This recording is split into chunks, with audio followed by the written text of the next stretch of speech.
అదే RTV app వార్తల్ని క్షణాల్లో చదివే అవకాశం ఉంటుంది. ఒక న్యూస్ పేపర్, ఒక టెలివిజన్ ఛానల్ మీ చేతుల్లో ఎప్పుడూ ఉంటాయి. నల్గొండ జిల్లాలో ఏ ఊర్లో చూసినా కూడా విష జ్వరాలతో కూడా బాధపడుతున్న పరిస్థితి కనపడుతుంది. విష జ్వరాలతో పాటు కూడా ఏదైతే చికెన్ గున్యా లాంటి నొప్పులతో కూడా చాలామంది ఇబ్బంది పడుతూ కూడా నడవలేని స్థితిలో ఉన్నటువంటి పరిస్థితి ఉంది.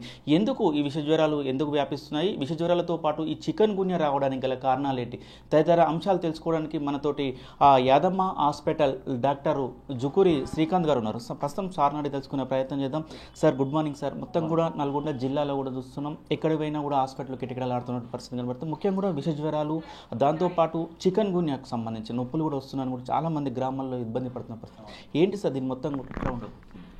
ఈ మధ్యకాలంలో గత ఒక నెల రోజులుగా ఎక్కువ మంది పేషెంట్లు బాగా చలి జ్వరము, ఎక్కువ జ్వరంతో, మరియు కొంతమందికి ఒకరోజు జ్వరం వచ్చిన తర్వాత రెండు మూడు రోజుల తర్వాత వాళ్ళకు బాగా కీళ్ళ నొప్పులు, కనీసం లేచి నడిచే పరిస్థితి కూడా లేకుండా ఉండడము, మరియు కొంతమందిలో రెడ్ ర్యాషెస్ రావడము, ముఖం మీద ముఖ్యంగా ముక్కు మరియు చెవుల మీద నల్లటి మచ్చల్లాగా ఏర్పడము, ఇలాంటి ఇబ్బందులతో చాలామంది పేషెంట్స్ ఒక 1 మంత్ నుంచి అట్లా వస్తున్నారు.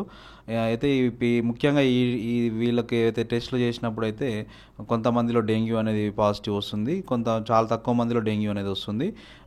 చాలా వరకు పేషెంట్స్లలో ఈ వైరల్ జ్వరం అనేది చికెన్ గున్యా కూడా నెగిటివే వస్తుంది. టెస్ట్ చేసినప్పుడు కూడా మనకు చాలా వరకు చికెన్ గున్యా కూడా నెగిటివ్ వస్తుంది. ఇది ఒక చికెన్ గున్యాలో ఒక వేరియంట్ లాగా ఉంది. ఇవన్నీ సిమ్టమ్స్ అన్నీ కూడా చికెన్ గున్యా వైరస్ సంబంధించిన సిమ్టమ్స్, లక్షణాలే మనకు ఎక్కువగా పేషెంట్లో కనిపిస్తున్నాయి. దీనిలో ముఖ్యంగా పేషెంట్లకు తెల్ల రక్త ప్లేట్లెట్స్ కణాలు కూడా కొంతమందికి పడిపోయి మళ్ళీ రికవర్ అవుతున్నారు. ముఖ్యంగా సమస్య ఏంటంటే జ్వరం వచ్చి 1 రోజు 2 రోజులు ఉంటుంది, ఆ తర్వాతకి తగ్గిపోయిన తర్వాత కూడా వీళ్ళల్లో ఈ కీళ్ళ నొప్పులు అనేవి కొంతమందిలో 1 వారం వరకు ఉంటున్నాయి, కొంతమందిలో 6 నెలల వరకు కూడా ఉండే అవకాశాలు ఉన్నాయి. సార్ ముఖ్యంగా డెంగ్యూ కూడా వస్తున్నారు అంటే డెంగ్యూ లక్షణాలు ఏ విధంగా ఉంటాయి సార్? ఫస్ట్ డెంగ్యూ లక్షణాలు ఏ విధంగా మనం గుర్తుంచుకోవచ్చు? డెంగ్యూ అనేది మనకు ఏడిస్ ఈజిప్టి అనే దోమకాటు వల్ల మనకు వస్తుంది. ఈ డెంగ్యూ జ్వరం అనేది కూడా ఒకరోజు జ్వరం హైగ్రేడ్ ఫీవర్ వచ్చిన తర్వాత వాళ్ళు ఎక్కువ లక్షణాలు ఏం కనిపించవు, కాకపోతే వీళ్ళలో ఒక నీరసంగా ఉండడము, కడుపు ఉబ్బరంగా అనిపించడము, శ్వాస తీసుకోవడంలో ఇబ్బంది ఉండడము, వామిటింగ్స్ ఉండడము, పొత్తి కడుపులో నొప్పిలాగా ఉండడము, మనకు మామూలు ఎసిడిటీ వచ్చినప్పుడు ఎట్లయితే పెయిన్ అట్లా వస్తుందో అదే విధంగా దీంట్లో కూడా మనకు కడుపు నొప్పి రావడము, వామిటింగ్స్, వికారంగా ఉండడము, చాలా బలహీనంగా అనిపించడము, తలనొప్పి అనేది ముఖ్యంగా కంటి వెనుక భాగంలో బాగా తీవ్రమైన తలనొప్పిలాగా రావడము, శరీరం మీద ఎర్రటి దుద్దురులాగా రావడము, ఇలాంటి లక్షణాలు మనకు ఈ డెంగ్యూ పాజిటివ్ ఉన్న పేషెంట్స్లలో 2-3 రోజుల తర్వాత ఈ లక్షణాలు అనేవి కనిపిస్తాయి. ఈ డెంగ్యూ ఫీవర్ వచ్చిన వల్ల ప్రమాదం ఉంటుందా సార్? డెంగ్యూ ఫీవర్ వచ్చిందంటే ప్రమాదమే అనుకోవచ్చు? డెంగ్యూ జ్వరం రాగానే భయపడాల్సిన అవసరం ఉండదండి. డెంగ్యూ జ్వరం వచ్చిన తర్వాత మనకు కొంతమందిలో ఈ డెంగ్యూ అనేది మనకు 4 రకాల వైరస్ ఉంటుంది. కొంతమందిలోనే 100లో ఒక 10% మెంబర్స్ కిందంటే వాళ్ళు డెంగ్యూ హ్యూమరేజిక్ ఫీవర్ అని, డెంగ్యూ షాక్ సిండ్రోమ్ అని, ఇట్లా వాళ్ళు సరైన వైద్యం సరైన సమయంలో తీసుకోకపోతే వాళ్ళు షాక్లోకి వెళ్ళి ఇబ్బంది అయ్యే అవకాశం ఉంటుంది. కానీ చాలా వరకు కూడా ఈ రక్త కణాలు అనేవి తగ్గి మళ్ళీ పెరగడం అనేది జరుగుతుంది. ముఖ్యంగా డెంగ్యూలో ఏంటంటే 3 రకాల ఫేజెస్ ఉంటాయి. ఫస్ట్ ఫెబ్రైల్ ఫేజ్ అని, తర్వాతకి క్రిటికల్ ఫేజ్ అని, తర్వాతకి రికవరీ ఫేజ్ అని 3 ఫేజ్లు ఉంటాయి. ఫస్ట్ మనకు ఫెబ్రైల్ ఫేజ్లో తీవ్రమైన జ్వరం రావడము, ఆ తర్వాత మనకు క్రిటికల్ ఫేజ్లోకి అనేది అంటే క్రిటికల్ ఫేజ్ అనేది జ్వరం వచ్చిన తర్వాత 6వ రోజు నుంచి 8వ రోజు 3 రోజుల వరకు ఈ ఫేజ్లో ఏంటంటే వైరస్ అనేది మన బాడీలో చాలా ఎక్కువగా పెరిగిపోతుంది. ఆ టైంలో ఈ ప్లేట్లెట్స్ అనేవి తగ్గిపోయి వాటంతట అవే పెరుగుతాయి. వాటి పెరగడం కోసం చాలామంది కూడా ఈ మన పప్పడికాయ ఆకు రసం కానీ, మేక పాలని ఇవన్నీ తాపిస్తుంటారు. ఇవన్నీ చేయడం మంచిది కాదు. వీటి వల్ల ఇంకా ఇబ్బందికి పేషెంట్కి ఆల్రెడీ కడుపులో నీరు చేరడం ఇలాంటి సమస్య ఉంటుంది కాబట్టి ఇంకా ఎసిడిటీ ఇలాంటి ప్రాబ్లమ్స్ వచ్చే అవకాశం ఉంటుంది. కాబట్టి వాటి వల్ల పెద్దగా ఉపయోగం అయితే ఏమి ఉండదు. ముఖ్యంగా దీంట్లో మనకు డెంగ్యూకి ట్రీట్మెంట్ ఏంటంటే మనం ఎంత వీలైతే అంతవరకు మనము నీరు అనేది తీసుకోవాలి. ఎందుకంటే ఈ డెంగ్యూ జ్వరంలో మన రక్తంలో ఉన్నటువంటి వాటర్ ఏదైతే ఉందో క్యాపిలరీ లీకింగ్ లాగా అని చెప్పేసి మనకు లంగ్స్లో మరియు కడుపులో అనేది లీక్ అవుతుంది. దానివల్ల రక్తం అనేది చిక్కగా తయారవుతుంది, దాని గాఢత పెరుగుతుంది. సో దాన్ని తగ్గించడం కోసం ఏంటంటే రక్తంలో మనము వాటర్ ఎక్కువ ఉండాలి కాబట్టి శరీరంలో వాటర్ని మనము బయట నుండి తీసుకోవాల్సి ఉంటుంది. ఓఆర్ఎస్ పౌడర్ కానీ. హాస్పిటల్కి వెళ్ళినప్పుడు కూడా ఆ టెంప్లెట్స్ కూడా మొత్తం పడిపోయిన పరిస్థితి ఉంది అని చెప్తుంటారు డాక్టర్లు. ఈ టెంప్లెట్స్ అంటే ఏంటి సార్? ఇవి ఏ విధంగా ఉపయోగపడతాయి మానవ శరీరంలో? ఈ ప్లేట్లెట్స్ అనేది రక్త ఫలికికలు అంటారు తెలుగులో. ఈ ప్లేట్లెట్స్ అనేవి ఏంటంటే మన శరీరంలో ఏదైనా ఎక్కడైనా రక్తం అనేది ఎక్కడైనా లీక్ అయినప్పుడు కానీ రక్తస్రావం అయినప్పుడు అవి రక్తం అక్కడ గడ్డ కట్టడానికి ప్లేట్లెట్స్ అనేవి ఉపయోగపడతాయి. ముఖ్యంగా ఈ ప్లేట్లెట్స్ అనేవి ఈ డెంగ్యూ జ్వరంలో కొంతమందికి మామూలుగా 1,20,000-50,000 నుండి 4 లక్షల వరకు నార్మల్ వాల్యూ, 1,20,000 1,30,000 ఉన్నా కూడా ఏమి ప్రాబ్లం ఉండదు. కాకపోతే ఈ డెంగ్యూ జ్వరంలో ఈ వైరస్ వల్ల ఏమైందంటే ఈ కణాలు అనేవి యాంటీబాడీస్ ఫామ్ అయ్యి వాటికి తెల్ల రక్త ప్లేట్లెట్స్ అనేవి తగ్గుతాయి. అవి ఎంతవరకు తగ్గుతాయి అంటే కొంతమందికి 10,000 కంటే ఇంకా తగ్గిపోతాయి. మనకు 15,000 20,000 వరకు కూడా పేషెంట్కి ఎలాంటి ఇబ్బంది ఉండదు. అంతవరకు కూడా మనం కంగారు పడాల్సిన అవసరం లేదు. మరీ 10,000 కంటే తక్కువ కావడము, 10,000 కంటే తక్కువ అయిన తర్వాత కూడా పేషెంట్కి బీపీ బాగా తగ్గిపోవడము, పేషెంట్ యొక్క పల్స్ రేట్ తగ్గిపోవడము, మరియు పేషెంట్ కూడా చాలా నీరసంగా ఉండిపోవడము, ఆయాసపడము, కడుపు నొప్పి ఎక్కువగా రావడము, దొడ్డిలో రక్తంలాగా రావడము, వాంతుల్లో రక్తంలాగా పడడము, చిగుళ్ళ నుంచి రక్తం కారడం, ఇలాంటి సమస్యలు ఉన్నప్పుడు మాత్రమే మనము పేషెంట్కి క్రిటికల్గా ఉందని భయపడాల్సిన అవసరం ఉంటుంది. అంతేగాని కణాలు తగ్గినంత మాత్రాన భయపడాల్సిన అవసరం ఎంతకు మించి లేదు. మనం దానికి ఆటోమేటిక్గా మనకు వైరస్ లోడ్ తగ్గగానే పేషెంట్ రికవరీ ఫేజ్లోకి వెళ్ళిపోయి ఆటోమేటిక్గా అవి పెరుగుతాయి. ప్లేట్లెట్ యొక్క జీవితకాలం 11 రోజులు ఉంటుంది.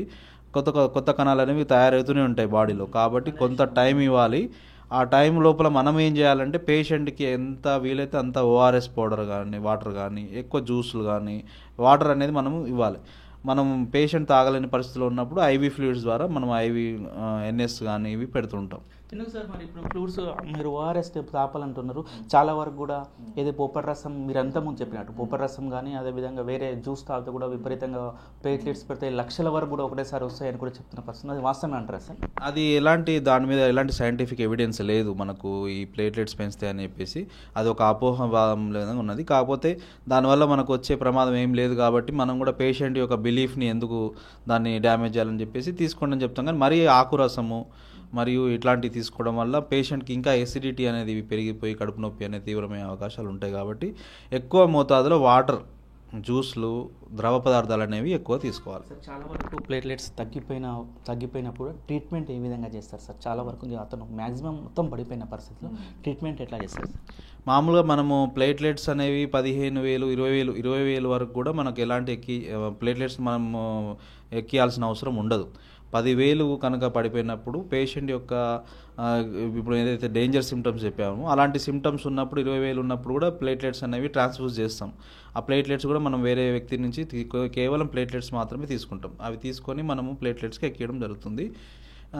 10,000 వరకు పడిపోయినప్పుడు మాత్రమే ఎక్కియడం జరుగుతుంది. యాదమ్మ హాస్పిటల్లో ఈ మధ్య కాలంలో కూడా డెంగ్యూ ఫీవర్కి సంబంధించి కూడా చాలామంది జాయిన్ అవుతుంటారు. ఎట్లా ఉంటుంది సార్? ఎవరైతే రోగులు ఉంటారో వాళ్ళతోటి మీకు ఆప్యాయత ఎట్లా ఉంటారో, వాళ్ళ నుంచి ఎట్లాంటి ఫీడ్బ్యాక్ వస్తుంది? అంటే చాలాసార్లు ఏంటంటే పేషెంట్స్ కొద్దిగా క్రిటికల్ ఉంది, హైయర్ సెంటర్కి వెళ్ళండి అన్నా కూడా లేదు సార్ మేము పేదవాళ్ళం, మీ దగ్గరే ట్రీట్మెంట్ చేయండి, కొద్దిగా తక్కువలో చేయండి అన్నట్టుగా మాకు అప్రోచ్ అవుతుంటారు. అలాంటప్పుడు మేము మొన్న రీసెంట్గా ఒక పేషెంట్కి హీమోఫిలియా ఏ అనే వ్యాధి కూడా ఉంది. ఆ బాబుకి అంటే ఏంటంటే ఫ్యాక్టర్ 8 అనేది క్లాటింగ్ ఫ్యాక్టర్ అనేది ఉండదు, వాళ్ళకు డెఫిషియన్సీ ఉంటుంది. వాళ్ళకి ఆల్రెడీ రక్తం గడ్డకట్టకపోవడం సమస్య ఉంటుంది. అలాంటి పేషెంట్కి డెంగ్యూ జ్వరం కూడా వచ్చింది. అది చాలా రిస్కీ కేసు. అయితే వాళ్ళు చాలా పూర్ ఫ్యామిలీ నుంచి వచ్చినారు. అయితే నేను గవర్నమెంట్లో అడ్మిట్ కాండి లేకపోతే బయటకు వెళ్ళండి అని చెప్పినా కూడా వాళ్ళు లేదు సార్ మీరే చేయాలి, మీ మీదే నమ్మకం ఉందని చెప్పేసి మన దగ్గర అడ్మిట్ కావడం జరిగింది. సక్సెస్ఫుల్గా వాళ్ళకు కూడా ఏం ప్లేట్లెట్స్ కూడా ఎక్కియకుండా దేవుడి దయ వల్ల మంచిగా ఒక 2-3 డేస్లో నయమై ఇంటికి వెళ్ళిపోయారు. ఎట్లా అనిపించింది సార్ పేషెంట్ వచ్చి మళ్ళీ? అది వాళ్ళు మన మీద పెట్టుకున్నప్పుడు అలాంటి నమ్మకం పెట్టుకున్నప్పుడు ఇంకా బాధ్యత పెరుగుతుంది.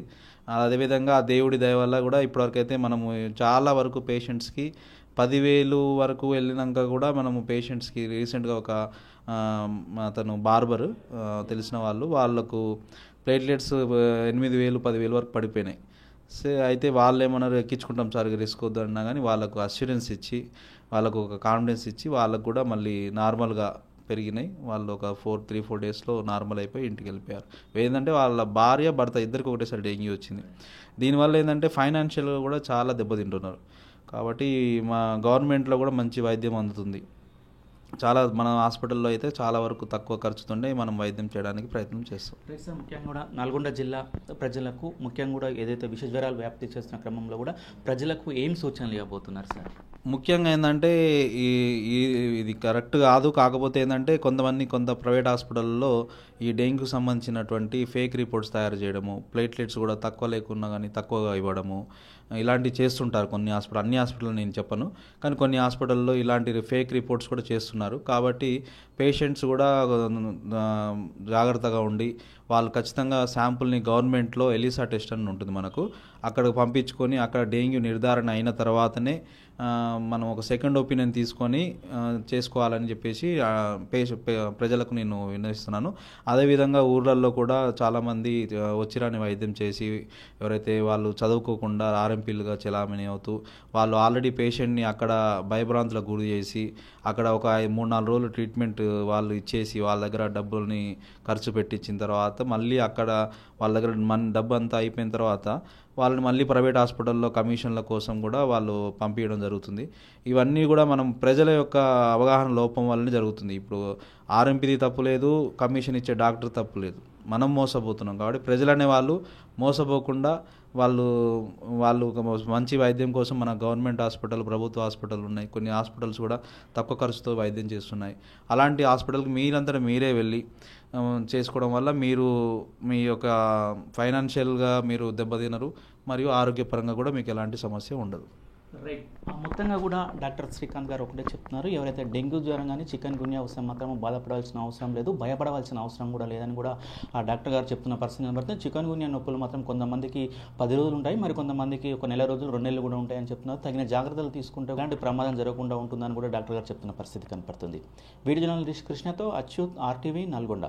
మరిన్ని వీడియోస్ కోసం ఛానల్ ని సబ్స్క్రైబ్ చేయండి, లేటెస్ట్ అప్డేట్స్ కోసం వాట్సాప్ ఛానల్ ని ఫాలో చేయండి, అండ్ లింక్ డిస్క్రిప్షన్ లో ఉంది.